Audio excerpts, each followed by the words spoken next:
The needle slipped. Blood welled up on Beatrice Thornwood's fingertip. She pressed her thumb against the wound and kept sewing. Her stepmother would check every stitch tonight. One loose thread meant no supper. "You're too slow," Lady Thornwood said from the doorway. Her silk dress rustled as she moved. "The Earl of Winterbourne arrives tomorrow. These curtains must be perfect." Beatrice nodded. She didn't look up. Looking up invited more criticism, more reminders of her uselessness. "And do try to stay hidden when he visits," Lady Thornwood continued. "We cannot have him seeing you. A plain-faced girl of 24 would only embarrass us." The door closed. Beatrice exhaled slowly. Her shoulders relaxed just a fraction. She was alone again. Alone was better. Alone meant no one could see the shame burning in her cheeks. She stuck her bleeding finger in her mouth and went back to sewing. The afternoon light was fading. She would need a candle soon. But candles cost money. Her stepmother counted every penny spent on Beatrice, every piece of bread, every scrap of fabric for her worn dresses. "You eat too much for a girl no man wants," Lady Thornwood often said. Her stepsisters laughed whenever they heard it. They thought it was funny. Beatrice had stopped finding anything funny years ago. Her father had died 3 years past. He left everything to his second wife. Beatrice got nothing but a room in the attic and endless work. Sewing, mending, scrubbing floors when the servants were busy. She had become a ghost in her own home. The needle moved in and out of the heavy fabric. Her fingers ached. Her back hurt from hunching over her work. But she didn't stop. Stopping meant thinking. Thinking meant remembering when life was different, when her mother was alive, when her father smiled at her, when she believed she might matter to someone. Those memories hurt worse than any aching muscle. A knock came at her door, quiet, gentle. Only one person knocked like that. "Come in, Mary," Beatrice said. The old servant entered with a cup of tea. She set it on the small table beside Beatrice's chair. Mary had been her mother's maid once. Now she worked for Lady Thornwood. But she always found time for Beatrice. Small kindnesses, a cup of tea, a kind word. Sometimes that was enough to keep breathing. "You'll strain your eyes in this dim light," Mary said. She lit a candle without asking permission. "Lady Thornwood says—" "I know what she says," Mary interrupted. Her wrinkled face was stern. "But your mother would want you to see properly. That's what matters." Beatrice smiled. It felt strange. She didn't smile often anymore. "Thank you," she whispered. Mary patted her shoulder and left. The tea grew cold beside Beatrice as she sewed. She didn't drink it, but knowing someone cared enough to bring it warmed something inside her chest, a small flame that refused to die completely. Night fell. Beatrice finished the curtains. Her fingers were stiff and sore. Her eyes burned. But the work was done. Perfect stitches. No mistakes. Lady Thornwood would find nothing to criticize. Except Beatrice herself. There was always something wrong with Beatrice. She climbed the narrow stairs to her attic room. The space was tiny, cold in winter, hot in summer. But it was hers. No one bothered her here. She could take off the mask of invisible servitude. She could let her shoulders slump. She could stop pretending she didn't hear the cruel words. Beatrice changed into her nightdress. She washed her face in the cold water from the basin. The mirror on the wall showed a thin woman with sad eyes. Brown hair pulled back too tightly. Pale skin from too many hours indoors. Her stepmother called her plain. Her stepsisters called her ugly. Beatrice didn't know what she was anymore. She only knew she was tired. So very tired. She lay down on her narrow bed. Sleep came slowly. Tomorrow the Earl would arrive. She would hide in her room, stay out of sight, be invisible. It was what she did best now. Being invisible was the only way to survive. Miles Ashworth, Earl of Winterbourne, stared at the letter in his hand. His solicitor's handwriting was neat and precise. The words were clear, but reading them again wouldn't change their meaning. His estate was in trouble. Years of neglect while he drowned in grief had consequences. His steward had been stealing. The tenants were behind on rent. The manor needed repairs. He needed money. Quickly. Marriage was the solution. Marriage to a woman with a substantial dowry. His solicitor had found the perfect candidate, Miss Thornwood, daughter of a deceased gentleman. Her stepmother controlled a large fortune. They were eager for the match. A title for money. It was a common enough arrangement. Miles crumpled the letter. He threw it into the fireplace. The flames consumed it greedily. He didn't want to marry. He had been married once. Catherine.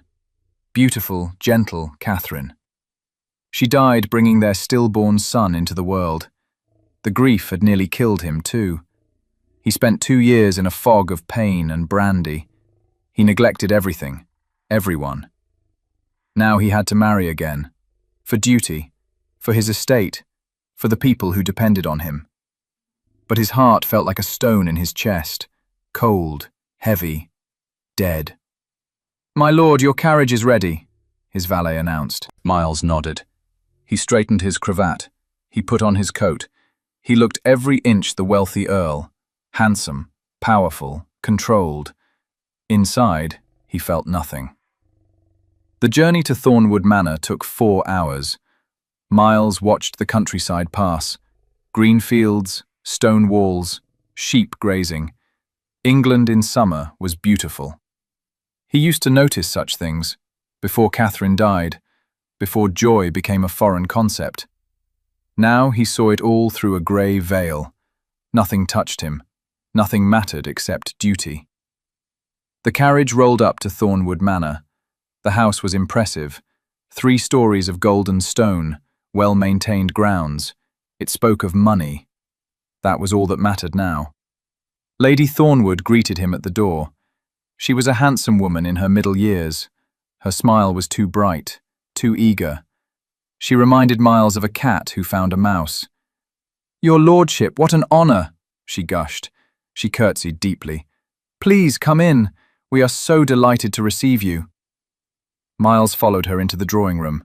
2 young women waited there, both pretty in an obvious way. Blonde curls, pink dresses, practiced smiles. They looked at him like he was a prize to be won. "My daughters, Louisa and Amelia," Lady Thornwood said. "And this is my stepdaughter, Miss Thornwood." Miles blinked. There was no one else in the room. "I'm afraid Miss Thornwood is indisposed," Lady Thornwood added quickly. Her smile never wavered. "She is quite shy. Perhaps you will meet her at dinner." Something felt wrong. Miles had learned to trust his instincts. Lady Thornwood was lying. But why? He made polite conversation. He drank tea. He answered questions about his estate. The whole time, he wondered about the missing Miss Thornwood, the woman he was supposed to marry, the woman who didn't appear to exist. Dinner that evening was elaborate. Too much food, too much wine. Lady Thornwood and her daughters talked constantly. They laughed too loudly. They tried too hard to impress him. Miss Thornwood's chair remained empty. "Is your stepdaughter unwell?" Miles asked finally. His tone was cool. He was tired of games. Lady Thornwood's smile tightened. "She prefers to dine in her room, my lord. She is not comfortable in company." "I see," Miles said. He didn't see it all, but he understood one thing clearly. Lady Thornwood was hiding her stepdaughter. That meant something was wrong, something Lady Thornwood didn't want him to know.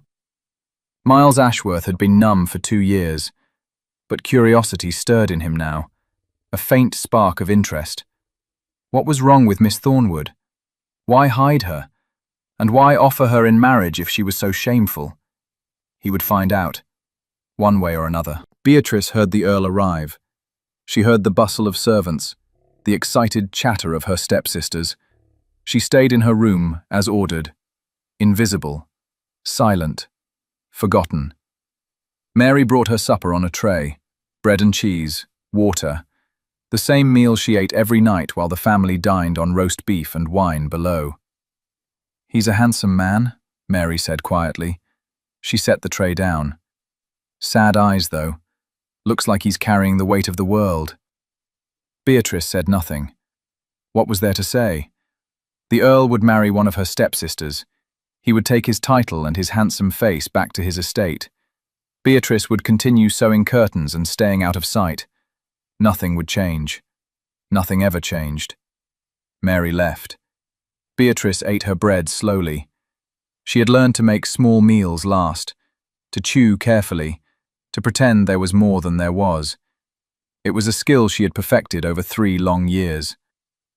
A sound came from the hallway. Footsteps, heavy, male, coming toward her attic stairs. Beatrice froze. No one came up here, ever. This was her hidden space, her exile. The footsteps stopped at the bottom of her stairs. Silence. Then they began to climb. Panic seized her. She stood quickly. The tray clattered. Bread fell to the floor. She grabbed her shawl. She pulled it around her shoulders. Her hands shook. A knock. Firm. Decisive. "Miss Thornwood?" A deep voice. Cultured. Authoritative. "I would speak with you." The Earl. The Earl was at her door, looking for her. Why? I am not dressed for company, my lord," Beatrice called. Her voice trembled. She hated how weak she sounded. "I don't care about that," he said. "Please, open the door." Beatrice's mind raced. Lady Thornwood would be furious. She had ordered Beatrice to stay hidden, to not embarrass the family. But an earl had just asked to see her. Could she refuse an earl? Her hand moved to the door. She opened it slowly. Just a crack. The man standing in her narrow hallway was tall, dark-haired. His eyes were grey like winter clouds. He wore fine clothes. Everything about him spoke of wealth and power. He was beautiful in the way statues are beautiful. Perfect. Cold. Remote. Those grey eyes studied her. Beatrice wanted to close the door, to hide. But she stood frozen, unable to move. "You are Miss Thornwood?" he asked. "Yes, my lord." Her voice was barely a whisper. "Why are you hiding up here?" The question was blunt, direct. It caught her off guard. My stepmother thought it best." "Best for whom?" Beatrice had no answer. She looked at the floor. It was easier than meeting those penetrating eyes. Miles Ashworth felt anger stir in his chest. It was the first strong emotion he'd felt in 2 years. This woman was thin, too thin. Her dress was old and faded. Her hair was pulled back severely. Her eyes held the look of a wounded animal expecting another blow. Lady Thornwood had hidden her away like something shameful. Because she wasn't pretty enough? Because she was too old? The cruelty of it made his jaw tighten. "I came to discuss our marriage," he said. Beatrice's head snapped up. Her eyes went wide. "Our marriage? Your stepmother has agreed to the match, did she not tell you?" "She said—" Beatrice stopped, swallowed, started again. "She said you were here to meet my stepsisters." So that was it. Lady Thornwood planned to switch daughters after securing the agreement, marry off one of her own girls instead, cheat both Beatrice and Miles in one move. "I specifically requested Miss Beatrice Thornwood," Miles said. His voice was hard now. "You are the eldest daughter of the late Mr. Thornwood. The marriage contract names you. No one else." Beatrice felt dizzy. This couldn't be real. Earls didn't marry women like her. Plain, poor, unwanted. "There must be a mistake," she said. "There is no mistake." Miles studied her pale face. "Unless you refuse the match." Refuse? Refuse marriage to an earl? Refuse escape from her stepmother's house? Refuse a chance at something different? I don't refuse," Beatrice said. The words came out in a rush. "But I don't understand why you would want—" "I need your dowry," Miles said flatly. "Your stepmother needs my title for her daughter's prospect. It's a business arrangement, nothing more." His honesty was brutal, but somehow it made Beatrice breathe easier. She understood business arrangements. She understood being useful for practical reasons. That made more sense than any other explanation. "I see," she said quietly. "We will marry in 1 week," Miles continued. "I will send my carriage for you. Your stepmother has already signed the contracts. Do you have any questions?" 1,000 questions swirled in Beatrice's mind, but one came out. "Will you be cruel?" The question hung in the air. Miles looked at this frightened woman. He saw the fear in her eyes, the way her hands trembled. Someone had been cruel to her, very cruel, for a very long time. "No," he said, his voice softened. "I will not be cruel." Beatrice nodded. She didn't quite believe him. In her experience, people promised kindness and delivered pain. But what choice did she have? Stay here and fade away slowly, or take a chance? "Then I will marry you, my lord," she said. Miles inclined his head. He turned to leave, then paused. He looked back at her. "You should eat more," he said. "You're too thin." He left before she could respond. His footsteps echoed down the stairs. Beatrice closed her door. She leaned against it, her whole body shook. In 1 week, she would marry a stranger, an earl, a man with sad eyes and a cold voice, a man who needed her money but not her. It should have terrified her, but instead she felt something unexpected, something she hadn't felt in years. Hope. The week passed in a blur. Lady Thornwood was furious. She raged at Beatrice, called her conniving, ungrateful, a thief stealing her stepsister's chances. But she couldn't break the contract. Lord Winterbourne had been very clear. The marriage would proceed as agreed.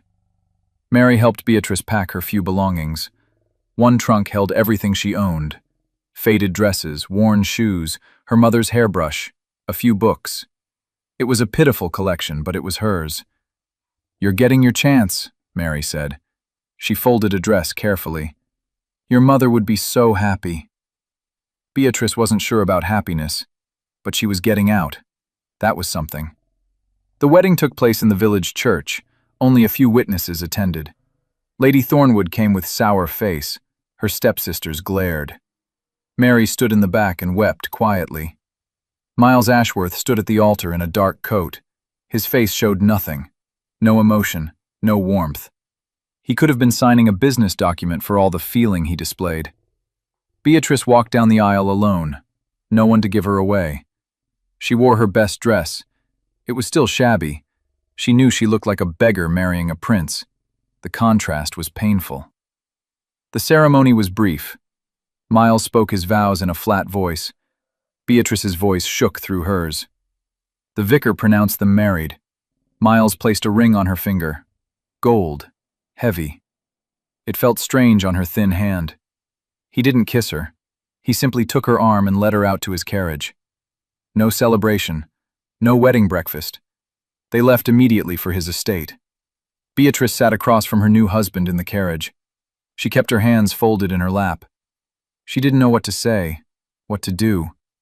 She was married. The word felt impossible. "Are you cold?"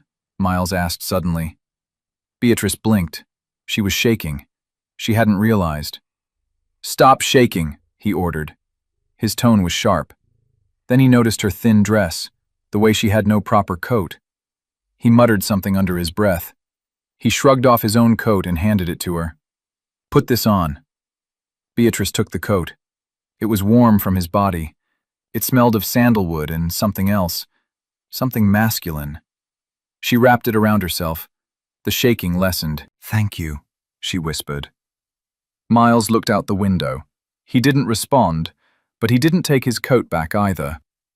They rode in silence for 2 hours. The landscape changed. They entered Winterbourne lands. The estate was vast. Rolling hills, dense forests, stone walls marking boundaries. Finally, the manor came into view. Winterbourne Hall was enormous. Grey stone, dozens of windows, towers on each corner. It looked like something from a storybook. Beautiful, imposing, nothing like Beatrice had imagined. It needs work, Miles said, his first words in an hour. Many repairs. I've neglected it. The carriage stopped. A servant opened the door. Miles stepped out. He turned and offered his hand to Beatrice. She took it. His hand was warm, strong. It steadied her as she stepped down. The household staff lined up to meet their new countess.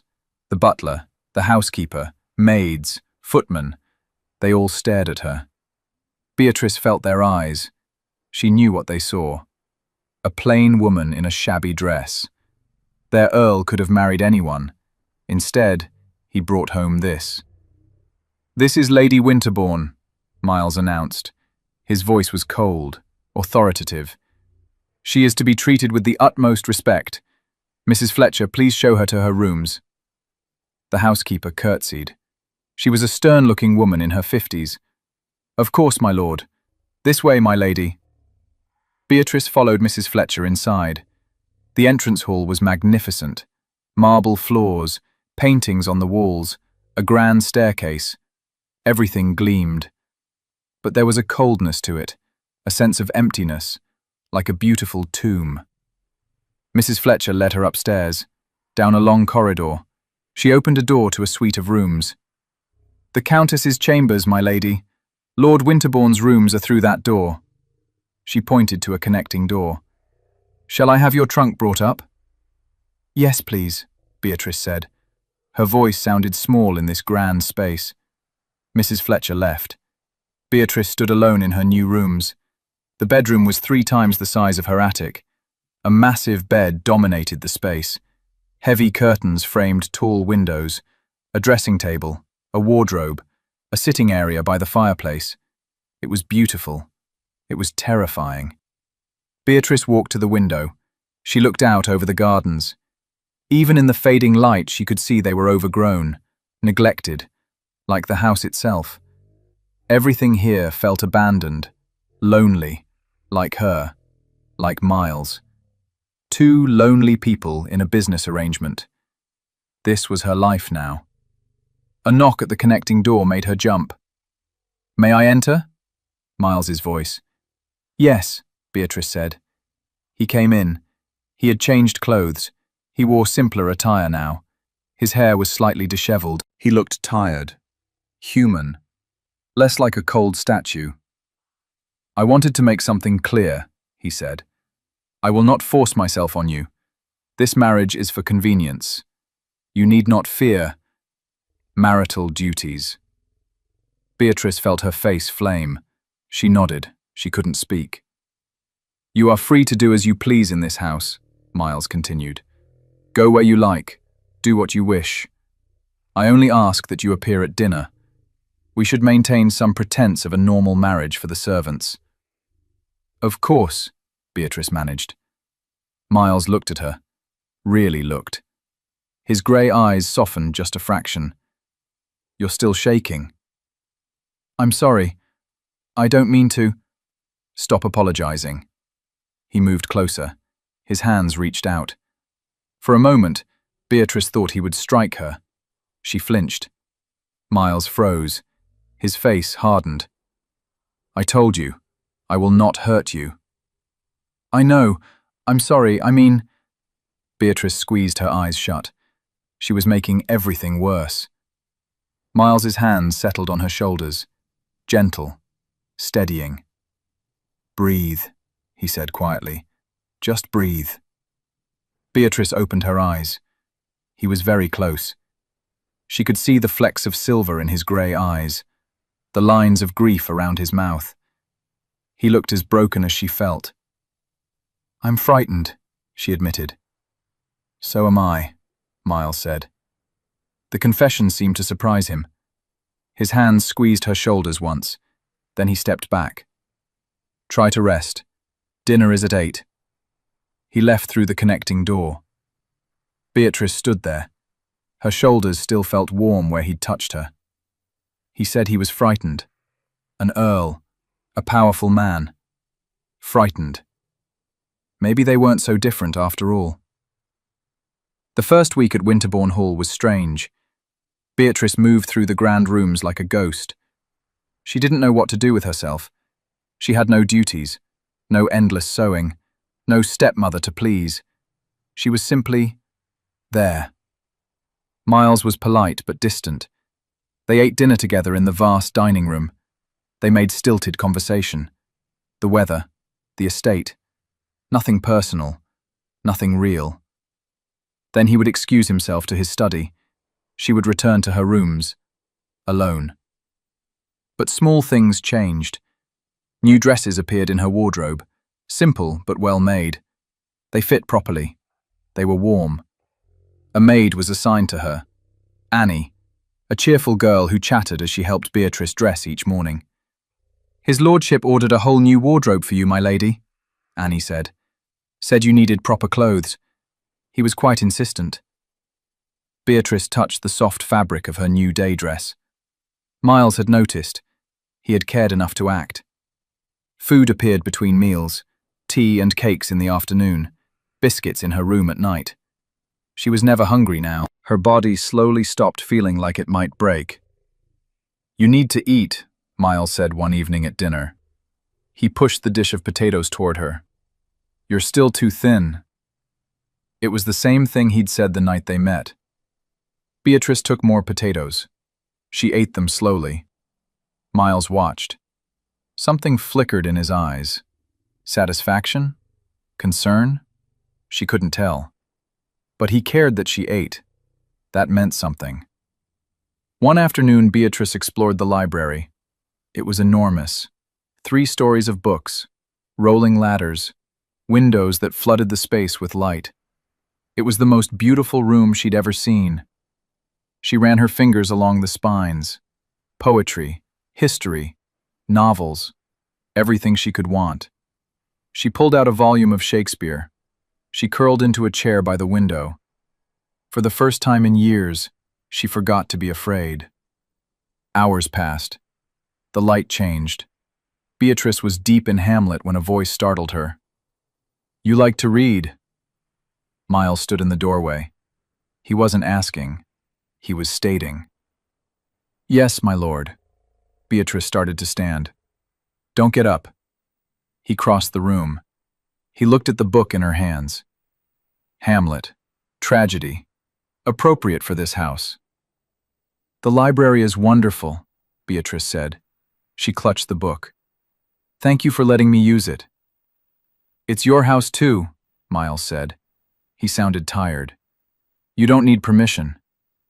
He started to leave. Beatrice felt a sudden urge, a desire to keep him there. "Did you enjoy reading? Before?" Miles stopped. He turned. "Before? Before you became sad." The words hung between them. Beatrice wanted to take them back. Too personal, too bold. But Miles didn't look angry. He looked surprised. "Yes," he said finally. "I loved books. My wife and I used to read together, in the evenings." His face went carefully blank. "That was before." "I'm sorry for your loss," Beatrice said softly. Miles's jaw tightened. "Catherine was everything. When she died, the world lost color. I stopped caring about anything. Even this place." He gestured around. 2 years I've wasted, drowning." "You're still here," Beatrice said. "That takes courage." Miles looked at her. Really looked. His eyes weren't cold now. They were full of pain.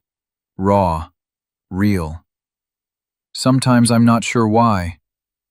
Beatrice understood that feeling. She had felt it in her stepmother's house. The weight of wondering why she kept going. "Maybe we both needed a reason," she said. "Maybe that's why we're here." Miles studied her. This woman he'd married for money. This woman he barely knew. She had kind eyes. Wise eyes. Eyes that had seen suffering too. "Maybe," he said quietly. He left then. But something had shifted. A wall had cracked. Just a little, but enough. 3 weeks passed. Beatrice settled into a routine. She walked the gardens in the morning, The head gardener, Mr. Peters, showed her the roses. She read in the library. She practiced piano in the music room. The house slowly felt less terrifying. Miles remained distant. But Beatrice noticed things. He made sure she had everything she needed. He asked about her day at dinner. He listened when she spoke. Small things, but more than anyone had given her in years. One evening, a letter arrived. Beatrice saw the seal. Her stepmother. Her hands shook as she opened it. The words were poison. Lady Thornwood's fury bled through every line. Beatrice had ruined everything, stolen her stepsister's chances. She was selfish, ungrateful, worthless. The letter went on, paragraph after paragraph of venom. Beatrice made it to the library before the tears came. She sank into a chair. The letter crumpled in her fist. All the old wounds reopened. Maybe Lady Thornwood was right. Maybe she was worthless. Maybe Miles would realize what a mistake he'd made. Beatrice? She looked up. Miles stood in the doorway. He never called her by her first name. He never sought her out except at dinner. But he was here now, concern on his face. What happened? He crossed to her quickly. He knelt beside her chair. Are you hurt? Beatrice shook her head. She couldn't speak. The tears wouldn't stop. Miles took the letter from her hand. He read it. His face darkened. Anger blazed in his eyes. This woman is a monster. She's right, Beatrice choked out. I am worthless. I stole— Stop! Miles's voice was sharp. He gripped her hands. Listen to me. You stole nothing. I chose you. The contract was legal. Your stepmother is angry because she got caught trying to cheat us both. None of this is your fault. But I'm nothing. I'm plain and old and— Stop, Miles said again, softer this time. His thumbs rubbed circles on her hands. You are kind. You are intelligent. You love books and music. You smile at the servants. You thank them. You notice the gardens. You see beauty in things. He paused. His voice dropped to a whisper. You make this empty house feel less empty. Beatrice stared at him. His eyes were intense, earnest. He meant it, every word. You think those things? She asked. Yes. Miles reached up. He wiped a tear from her cheek. The gesture was infinitely gentle. I notice you, Beatrice. I see you. Something broke open in Beatrice's chest. Being seen, being valued. It was more than she'd dreamed possible. Thank you, she whispered. Miles stood. He threw the letter into the fireplace. They watched it burn together. The flames consumed Lady Thornwood's poison, turned it to ash. You will never have to see her again, Miles said. I promise you that. Beatrice believed him. For the first time, she felt safe. Truly safe. That night, Miles didn't leave right after dinner. They moved to the drawing room. They sat by the fire. Beatrice played the piano, a simple piece, nothing fancy. Miles watched her. When she finished, he smiled. It was a small smile, rusty from disuse, but it was real. Beautiful, he said. Beatrice's heart fluttered. She played another piece. Miles stayed. They didn't talk much. They didn't need to. The silence was comfortable, warm. When Beatrice finally went to bed, she felt something she couldn't quite name. Something like joy. The weeks turned into a month.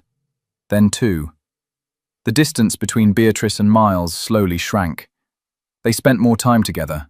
Walks in the garden, quiet evenings by the fire, conversations that went deeper. Miles told her about Catherine, how they met, how he loved her, the pain of losing her. He cried when he spoke about his son, the baby who never breathed. Beatrice held his hand. She listened. She didn't judge. I thought I would never feel anything again, Miles said one night. They sat in the library, rain pattered against the windows. I wanted to be numb. It hurt less. But numbness isn't living, Beatrice said. No, it's not. Miles looked at her. You understand that. You were numb too, in that house. Beatrice nodded. I survived by feeling nothing, by being invisible. You're not invisible now. I know, she smiled. You see me. I do. Miles reached out. He tucked a strand of hair behind her ear. His fingers lingered on her cheek. I see you very clearly. The air between them changed, became charged. Beatrice's breath caught. Miles's eyes dropped to her lips. He leaned closer. Closer. The clock chimed midnight. Miles jerked back. He stood abruptly. I should let you rest. He left before Beatrice could respond. She touched her cheek where his fingers had been. Her heart pounded. That was almost a kiss. He had almost kissed her. Did she want him to? Yes. The answer was immediate, certain. She wanted him to kiss her. She wanted more than this careful friendship. When had that happened? When had Miles become more than a business arrangement? When had she started hoping for love? Beatrice couldn't pinpoint the exact moment. It had crept up on her.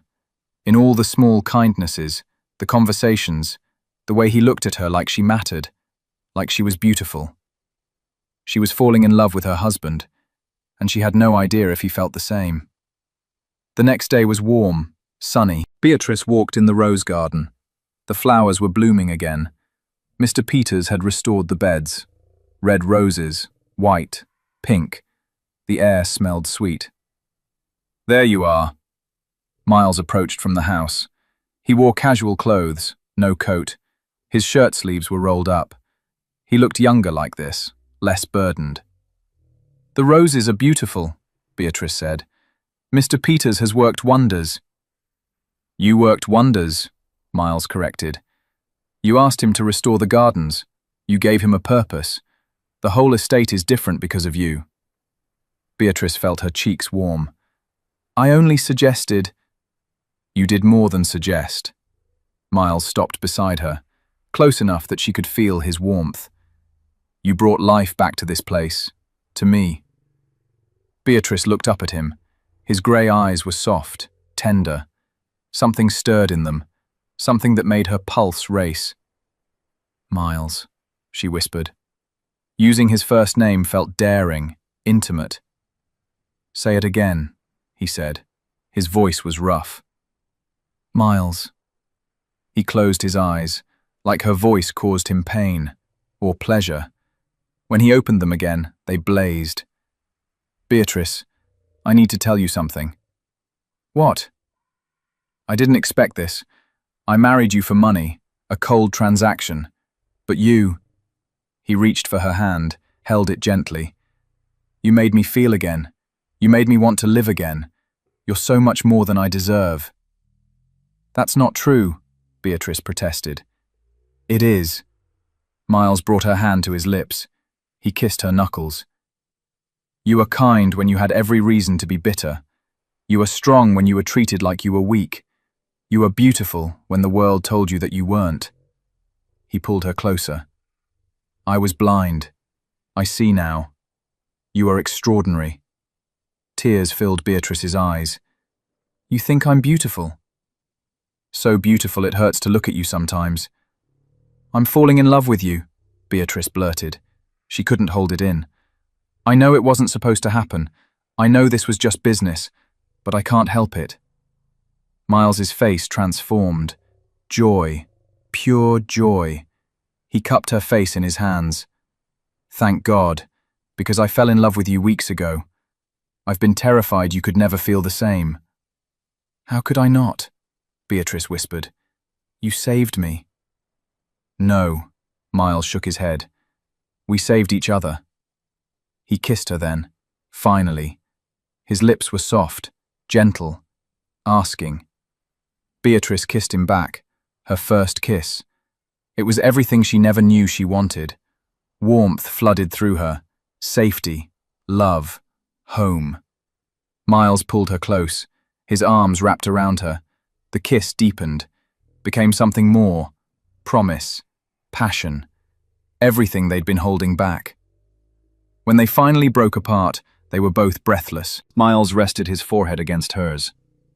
"I love you," he said. "My extraordinary Beatrice." "I love you," she replied. The words felt like magic, like truth. "My Miles." They stood in the rose garden, holding each other. Two broken people made whole. Love had found them when they'd stopped looking, when they'd given up hope. But love didn't care about plans. Love simply was. The next weeks were bliss. Miles and Beatrice were inseparable. They rode horses together, they read in the library, they danced in the drawing room to no music but their laughter. Miles kissed her constantly. Soft kisses, passionate kisses. Every kiss said what words couldn't. The servants noticed. They smiled when the earl and his countess passed. The house felt different, lighter. Even the portraits on the walls seemed less gloomy. "You're happy," Mrs. Fletcher said one morning. She helped Beatrice plan the menu. "His lordship is happy too. We haven't seen him smile in years. You've given him back his life." Beatrice blushed, but she was proud too. She had done that. Plain, worthless Beatrice. She had brought joy to this house, to Miles, to herself. Everything was perfect. Too perfect. The letter arrived on a Tuesday. Miles's face went pale as he read it. His jaw clenched. Fury radiated from him. "What is it?" Beatrice asked. Fear crept into her voice. Miles looked up. "Lady Catherine's brother, the Duke of Rothbury. He's coming here." "Your first wife's brother?" "Yes." Miles crumpled the letter. "He blames me for Catherine's death. He said I killed her by getting her with child. He's never forgiven me. And now he's heard I've remarried." Beatrice's stomach dropped.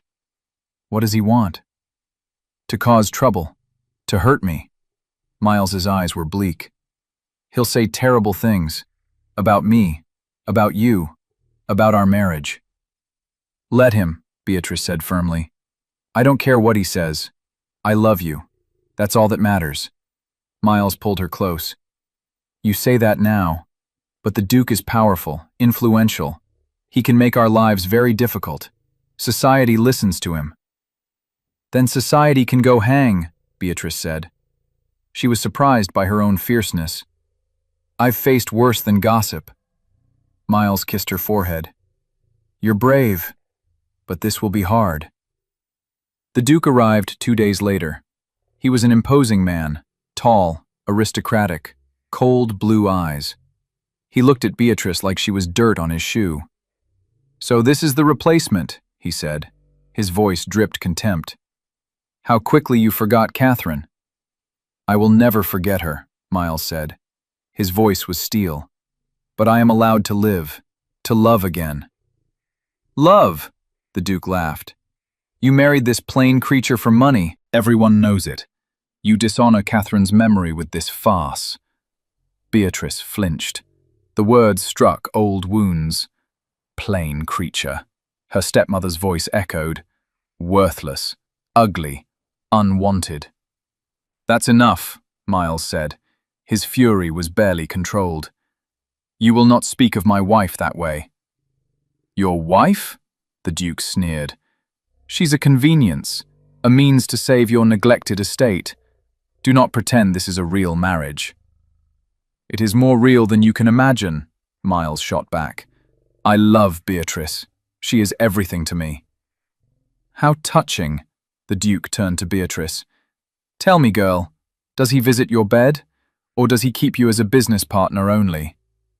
Beatrice felt her face flame.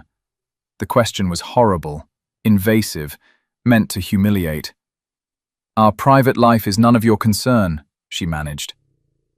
"So he doesn't," the Duke smiled cruelly. "How disappointing for you, to marry an earl and still be unwanted." "Get out," Miles said. His voice was deadly quiet. "Get out of my house. Now." "I'll leave," But I'll make sure everyone knows the truth. Your marriage is a sham. You've betrayed Catherine's memory for money. Society will cut you. Both of you." The Duke swept out. The door slammed behind him. Silence fell, heavy, suffocating. Beatrice felt tears sting her eyes. She tried to hold them back. She tried to be strong. But the Duke's words burrowed deep. Plain creature, unwanted. It was all true.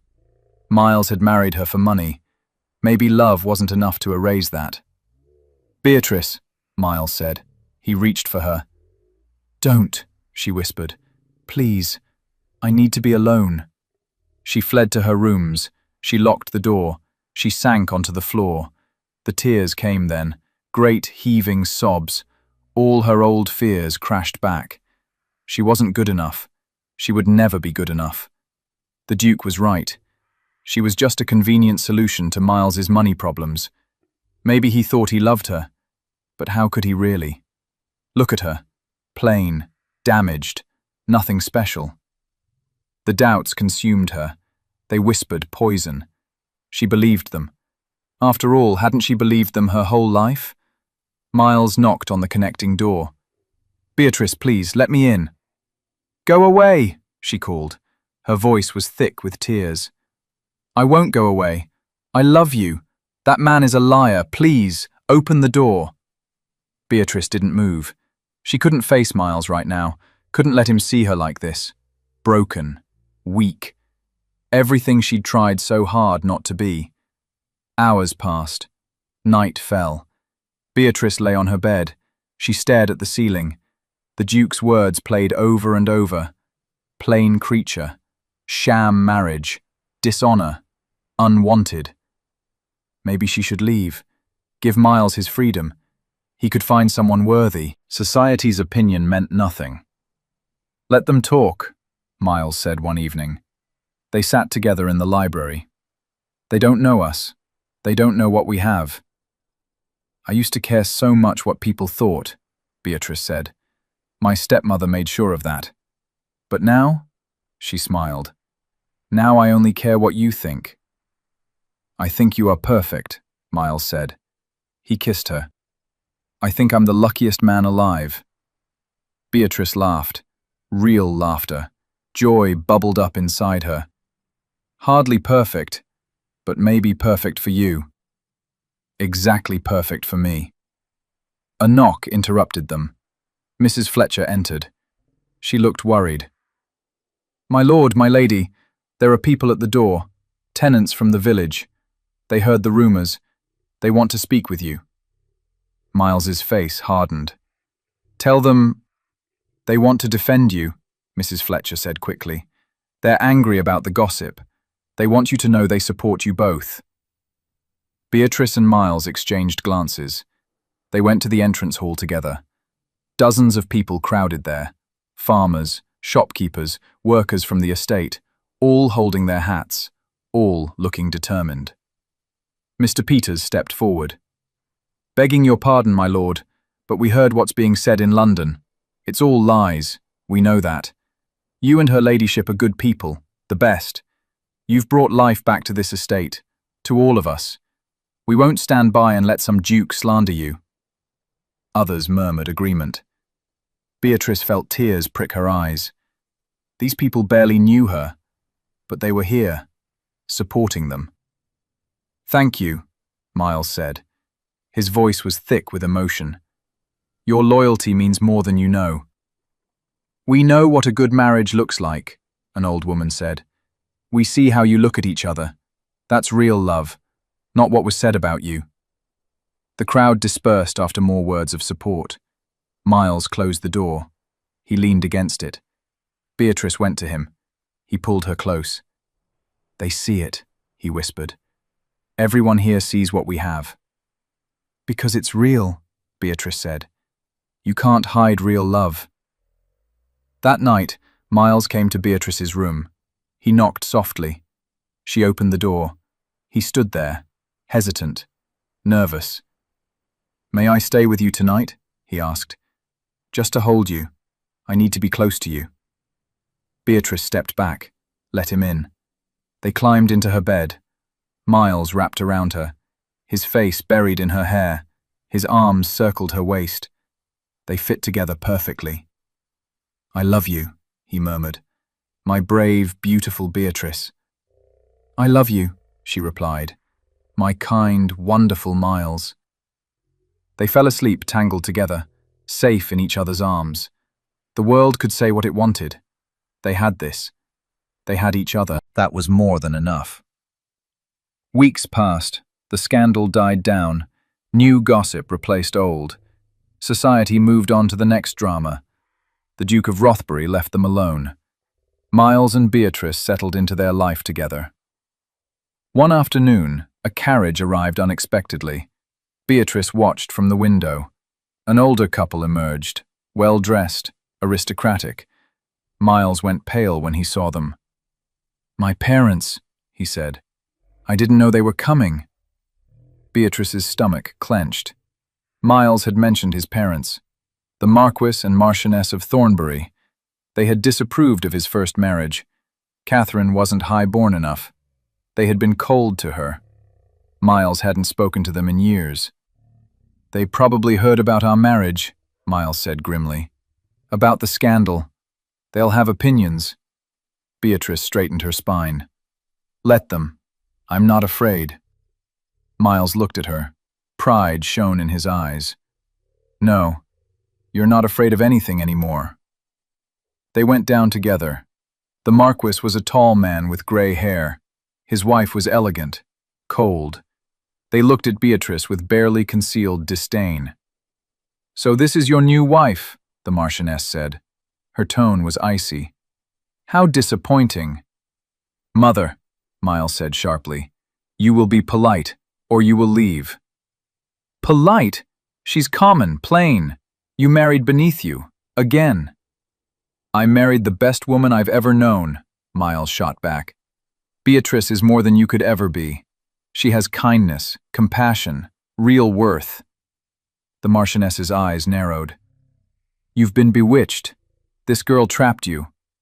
"No," Miles said. "She saved me. From grief, from myself, from becoming like you, cold, judgmental, empty." The Marquis stepped forward. "Miles, be reasonable. This marriage is damaging your reputation. Divorce her. Find someone suitable." "Divorce?" Miles laughed. The sound was bitter. "I will never divorce Beatrice. She is my wife, my love, the only person who matters to me." "Then you choose her over your family?" the Marchioness demanded. "Yes," Miles said without hesitation. "I choose her, every time.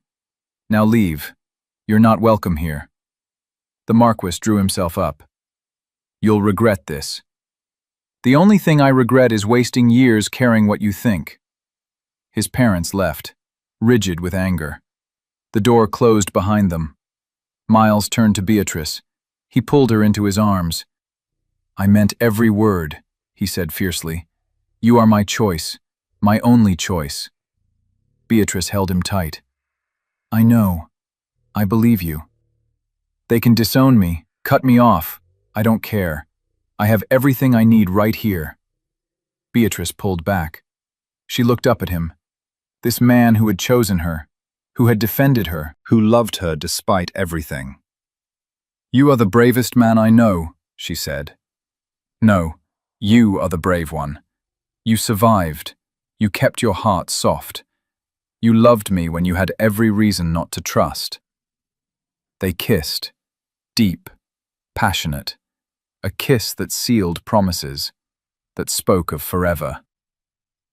Later they walked in the gardens. The sun was setting. Golden light painted everything beautiful. Miles held Beatrice's hand. They didn't speak. They didn't need to. "Do you remember the first night we met?"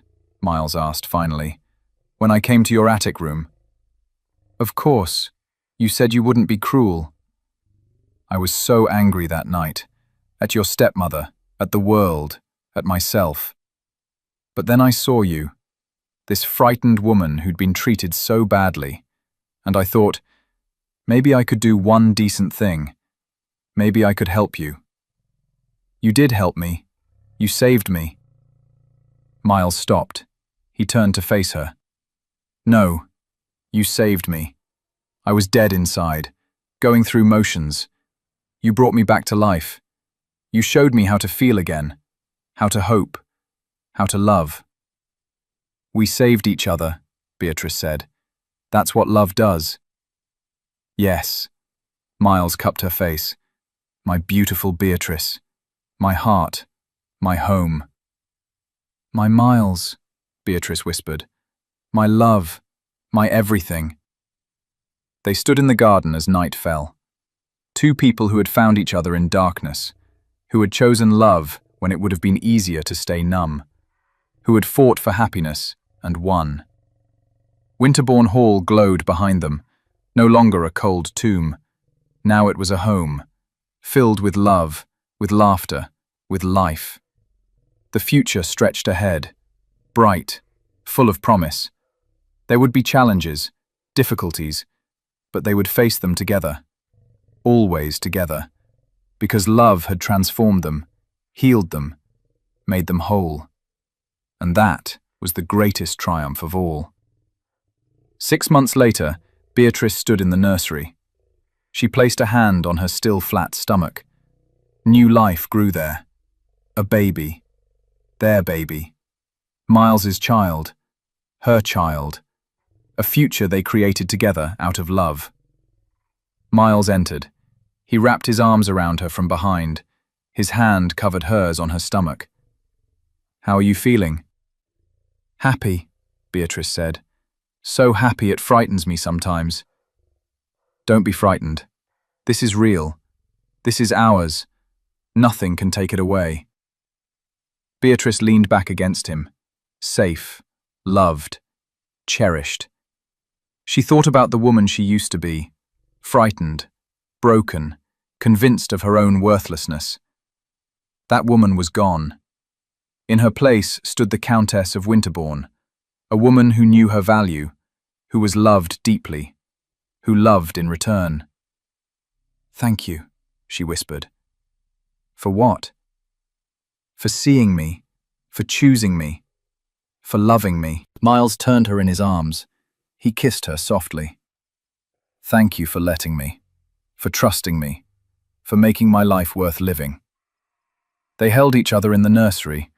Soon it would hold a cradle, a baby, new life, new joy, the future they built together. Beatrice had gone from shaking in fear to standing strong in love, from invisible to cherished, from broken to whole. And it had all started with a man who noticed her trembling, who covered her with his coat, who chose her when she was certain no one ever would. Love had found them both, healed them both, saved them both, and they would spend the rest of their lives grateful for that miraculous gift.